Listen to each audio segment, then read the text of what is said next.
They were upbeat and they provided energy, and I haven't seen this for a very long time when dealing with this type of work.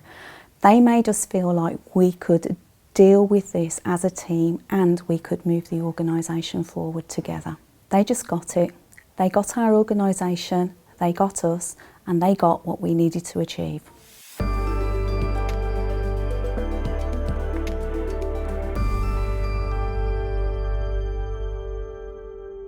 Before we begin, I think it's important to provide you with a little bit of context. I joined Gloucester Fire and Rescue Service in the summer of 2021. Shortly after, in the autumn, we received our second full HMIC inspection. The outcome of the inspection found that Gloucester Fire and Rescue Service needed significant improvement in their areas of culture and an understanding of equality, diversity and inclusion. This also led to the service being placed into the Fire Performance Oversight Group. This was the first time that this had ever happened to a fire service in England. In order to move this agenda forward, my first step was to consider what other organisations who had been in similar positions had done to address these issues. We did a large review looking at how others had approached this work, and in the beginning of January 2022 we appointed Above Difference as our key partner to work with us on this journey. So somewhere in the middle of our discussions, they had a report from HMICFRS, and what it did flag up was that there were serious issues around leadership, culture and inclusion. And we were invited to tender for a piece of work to help them move forward from that. Our engagement with them has been over the last 18 months, and we plotted out a journey. It wasn't just a journey about training sessions, but it started with the leadership. It was about challenging and changing cultures. It was about helping them to use some new tools that we introduced to them, including cultural intelligence, including inclusive leadership, change management and value-driven leadership, and challenging the leaders on what the vision was for the future, but also working with them to develop pathways to implement that vision.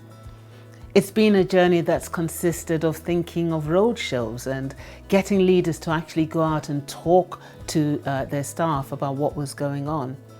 It's helped us think about what you do when you really need to lead an organisation through cultural change.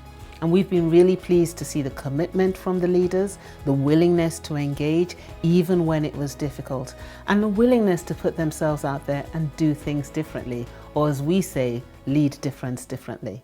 We recognise if we were really going to change our culture and to understand EDI across our organisation, we needed buy-in at the most senior level. This was not just buy-in in terms of the journey that we were on, but actually ownership of the report and the contents of the report. The next stage of the process was to run a series of workshops for the senior leadership team, which addressed the issues around cultural intelligence, change management, leadership, and a communication strategy to support our journey. So for us, it's always about three approaches. One is about equipping leaders. We understand that leaders define the culture of organizations. So for us, it's about how you equip leaders to be more culturally intelligent, to be more inclusive, and to be more value-driven.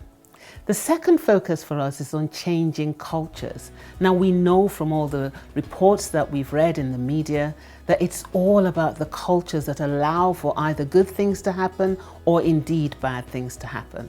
And one of my favorite sayings is that the culture of any organization is determined by the worst behavior that the leader will tolerate. So for us, it's really about how we equip leaders to change the cultures of their organizations. And ultimately, it's about transforming organizations as a whole.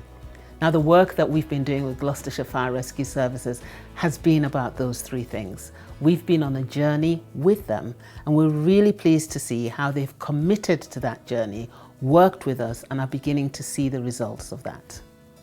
I am extremely proud of the work that's not only been delivered by our senior leadership team, but the wider organisation. We have worked hard over the last 12 months to build strong foundations, including a new people plan, new training and development plans, and new equality, diversity and inclusion training packages. This has been acknowledged in the HMICFRS most recent revisit inspection for Gloucester Fire and Rescue Service. In their report, they acknowledge that strong foundations have been put in place and the service were in a good place to continue with their journey moving forward. Individuals across Gloucestershire Fire and Rescue Services have worked very hard over the last few months to turn things around. And we're incredibly pleased to see the results of that. Over the next few months, they'll be launching their people plan. And I really hope that will be a driver for change. We've supported them in the development of that as part of our journey with them. But we realise that actually the driver for that, to make it really land, has got to come not just from the top, but at all levels within the organisation. We wish them the best of luck. It's been a real privilege and an honour to work with them.